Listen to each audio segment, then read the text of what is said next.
Sir, good afternoon po. So, about my SNT material, sir, I want to ask some questions po. And about the accuracy and factualness po, are the claims and data presented in the material scientifically accurate and supported by evidence? If not, what adjustment would you recommend, sir? About yung accuracy and factualness, actually, ang tinanong kita nung kanina na kung sino ang target audience. Yes, sir. Kasi yung pagiging accurate niya at yung pagiging factual niya, nakabase din yan sa kung sino yung target audience mo. Sabi mo is yung mga mamamayan sa nayon or sa yung mga conflict affected areas. Kung yun ang target audience mo is ano naman siya, accurate naman siya, very simple ang words, walang masyadong kumbaga hindi mabigat yung about sa facts, na suportahan nung pagiging simple naman yung facts na nakalagay dito sa mga words na nandito sa brochure. Thank you, sir. And about, sir, sa timeliness and relevance, does the material reflect the current trends and technologies in renewable energy? How well does it align with the energy needs of rural communities affected by conflict, sir? Yung about sa trends naman, I think it's about time, parang medyo tayo na nga ata yung nahuhuli na lang pagdating sa renewable energy. Ibang bansa, marami silang kung ano na ang ginagawa nila, lalating silang, lalo na sana dito sa atin, mas maganda siya. Kasi ang weather sa atin, dalawa lang. Tag-ulan, tsaka tag-araw lang. Tapos mahaba yung mga tag-araw. So, yes, ano naman siya. Kumbaga, pasok naman siya sa trend. Although, nahuhuli na nga lang talaga tayo.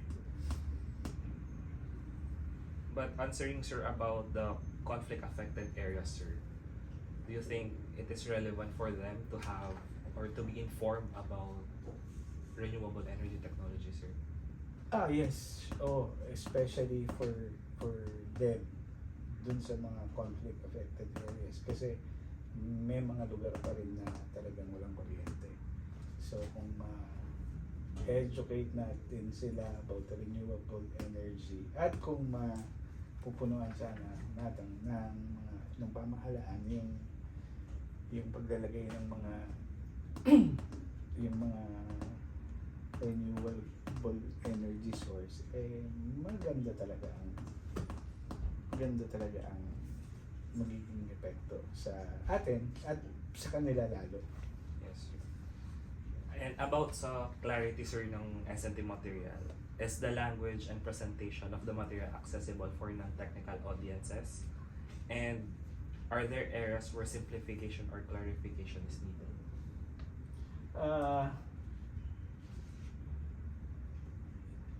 Ano naman siya, magaang naman basahin, although nasa English, pero sabi mo nga, i-translate mo siya Different dialects, sa different dialects. So once na ma-translate, palagay ko na maiintindihan naman ng mga pagbibigay. Yes, sir. And about, sir, about the potential impact, sir, do you think the material has potential to inspire the target audiences to adopt renewable energy solution? Well, kung yung materials lang is, alam naman natin na hindi pa rin talaga ganun ka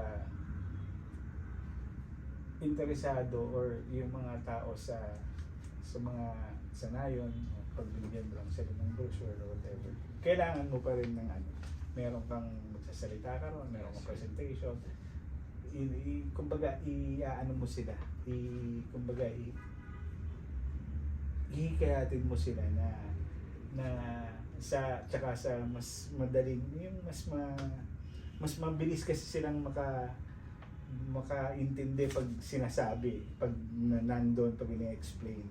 Kasi normally sa mga ganito talaga, pag binigay ko, kuha lang. Yung iba hindi babasahin ko. Yes, sir. Yes. So maganda, supported siya ng merong They have interventions between the interventions. community groups po. And sir, for the overall suggestion po, if there any chance na ma-improve po siya and ma-align sa goal, sir, what would you recommend, sir?